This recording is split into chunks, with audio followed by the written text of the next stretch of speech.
So if you're still with me, you just remember that the Atol scheme is there to protect the consumer. What Atol CAA are trying to do is reduce their exposure to paying out by, personally, this is how I interpret it, by pushing the onus on repaying to the travel companies, even though the travel companies take money from a traveller and pay into a fund which the CAA manages to pay out in such events. Still with me? Have I said that once or twice this week? But just remember that the Atol scheme is there to protect you as a consumer. However, a recent straw poll I did at Luton Airport found that 60% of the travellers I asked weren't travelling which would have been covered by an Atol anyway. And the reason for this is that airlines aren't covered. So you could be sitting on a flight next to somebody who's booked direct with the airline, and they will have no protection should that airline fail before they want to fly back. And you, who've booked for a travel agent or a tour operator, will be covered if the airline should fail before you fly back, because airlines said they couldn't afford it. And I felt that instead of making life harder for the companies that are already part of the scheme and are playing by the rules, they should have gone after the methods used by 60% of people in my poll who travel without Atol protection, because that would have been far more use to the consumer, in my humble opinion, than making life harder for those who make sure that their customers are protected. But that would have been too much like hard work for the civil aviation authorities, so they're making life harder for the people who follow the rules. And hopefully in the next week or so, my story will break and I'll be able to explain what the other loophole is, which means you could be travelling without any protection. Do you fly with an Atol? Do you know if you've flown with an Atol? You should be given a certificate if you have. Let me know if you've had any problems with it, like no paying out, or you were expecting a certificate and you didn't get one.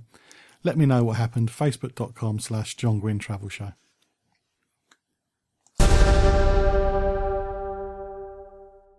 Well, I promise that the rest of the news stories to this week will be a bit more straightforward than my little mini rant about the Atol. As you may guess, I'm quite passionate about it, especially with the loophole. So let's go back to nice, calm and sensible news. And apparently, according to Love Holidays, there's almost 3 times as many UK couples have booked weddings abroad so far this year compared to the same period last year. Independent research carried out by the online travel agent found that 104 UK residents booked weddings abroad in the first 2 months of 2014 compared to 302 couples in January and February this year. The study found that the average cost of a wedding abroad was between £6,000 and £7,000, where the average UK wedding cost is £24,000. And when I was a travel agent, I used to say to people, you could go to Fiji, get married, and fly out your photographer from the UK to take your photographs and fly them back, and still be cheaper than getting married at home. But that was then. Along with the financial reasons, the survey participants listed the beauty of the destination as the main reason for getting married abroad, followed by the weather, smaller wedding parties with fewer guests attending, and ease of planning. Now, the ease of planning does depend on who you use to do the planning in the first place. It can get very complicated, and I have seen plenty of people, agents on travel forums, complaining about the standard of wedding planning used by some of the tour operators. You do need to be careful and do some due diligence about who you use. And also, when you get married abroad, you need to choose the location as well, because you could be on a conveyor belt where the hotel you're staying could have 3 or 4 weddings on the same day. They could be going bang, bang, bang. So of course, you need to make sure that you're the only wedding that's going to be happening that day at that hotel. And the story mentions weather as well. There's another thing for you to consider. It could be the rainy season where you're going, even though it's probably the summer you're getting married. So hurricane season in the Caribbean can be very wet sometimes in August, September. So see if the hotel you're using will allow you to postpone your wedding until the next day, because you don't want your photographs of you all looking like drowned rats. You want to look as you intended. So although people are going away to get married, there are things you do need to take into consideration, such as who's doing the planning, how well they do, try and get some recommendations, find out if you're going to be the only wedding at that hotel on your date, and also find out what happens if it does rain. Can the wedding be postponed for 24 hours if it needs to be? If you got married abroad and it went great, please let us know. Share the photos, facebook.com/John Guinn Travel Show. At the beginning of the show, I mentioned I was going to talk about a story about TripAdvisor and how they've upset one or two people in the travel trade over a definition. Well, the definition is, are you an online travel agent or not? And the answer is, whether you decide you are or not, according to TripAdvisor. Although the review website is now allowing customers to book hotels using its mobile app, it insists it's not an online travel agent. The spokesperson said, you can book on TripAdvisor, but we're not managing the booking, we transfer it to the hotel. So they're saying we're not an agent, although you're using our software to start the initiation, you're not actually using us, we're just giving you a link.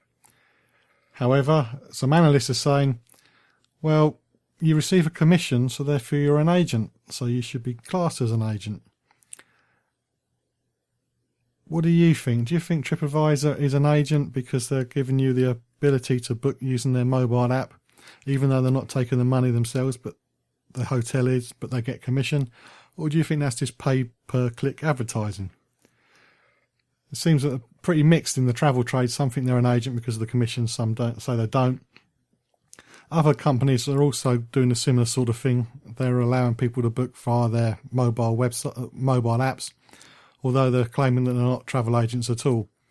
Now, the definition is very important because, as I mentioned in my rant at the beginning of the travel news section about the loophole in the Atol scheme, it depends on whether you're booking holiday or you're selling holiday. Depends whether you're an agent or not. So I would say these are selling holidays, so there should be an agent, but we shall wait and see. Travel agents don't have to offer the same protection when they're doing hotel bookings anyway, so what's the big deal, you might think. If you think TripAdvisor is a online travel agent because they allow booking, let me know, facebook.com/John Guinn Travel Show.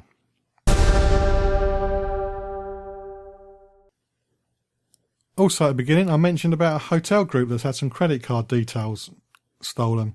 And the card data has been stolen by a hack attack on the luxury hotel group Mandarin Oriental. The company has confirmed the unauthorised cyber attack on credit card systems in an isolated number of its hotels in the US and Europe. The breach affected credit card data and not any other personal guest information, and credit card security codes were not compromised, according to the chain. But they said that this nature of hacking is an increased concern in the industry, and they have alerted their technology peers in the hospitality industry to warn them that this sort of thing has happened.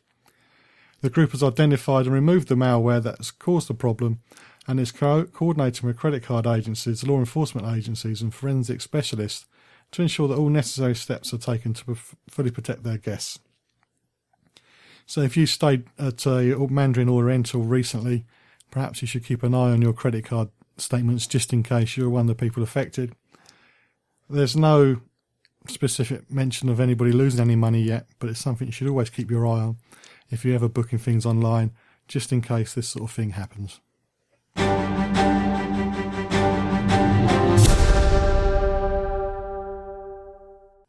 Well, we've reached the end of this week's travel show. I hope you found the information and the highlights of visiting Central and South America interesting and informative. And maybe, like me, you've suddenly got a much longer bucket list when it comes to travel.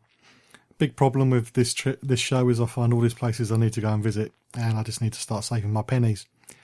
As I've mentioned in the interviews, that when I was a travel agent, that was a problem as well, especially when my wife came in and saw the the travel I was working on for my clients, because I want to go there. If you have a bucket list, please do share it for travel bucket list, that is, facebook.com/John Guinn Travel Show. We can see if there's any similarities in people's wish list of places to visit. The details I mentioned for Mercator Travel will be posted on facebook.com/John Guinn Travel Show as well, so you can find out how you can use the company to book your trip to this part of the world. As I've mentioned before, if there's anything you want covered, please do let me know via the Facebook page and I'll get somebody on to talk about it. When I say anything, I do mean it's got to be travel based, so destination information, consumer protection information. If you feel that you've been ripped off, you can try that too, and I can get one or two experts around to see if we can solve the problem for you. But I do hope you can join me next time on the John Guinn Travel Show on secolosounds.org, where each week I'm checking it out before you check in.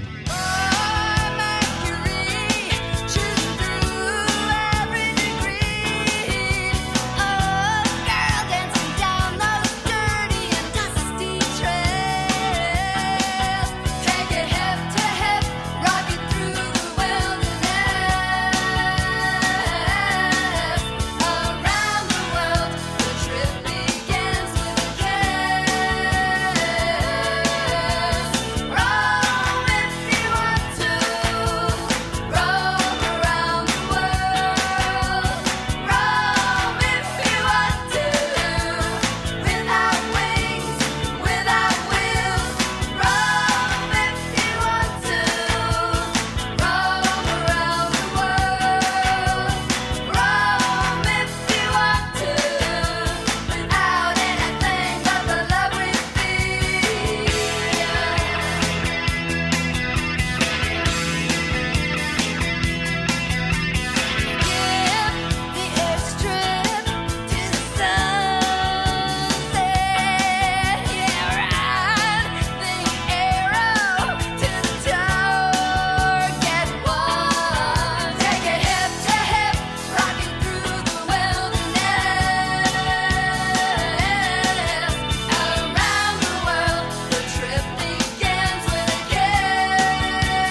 MK Pulse proudly sponsors Seclo Sounds. MK Pulse is Milton Keynes' local magazine, bringing helpful information on food, health, fashion, money, travel, culture and much more to 84,000 people every month. Plus news, views and what's on from around the city. If it's happening in Milton Keynes, it's in MK Pulse and it's available online at www.mkpulse.co.uk.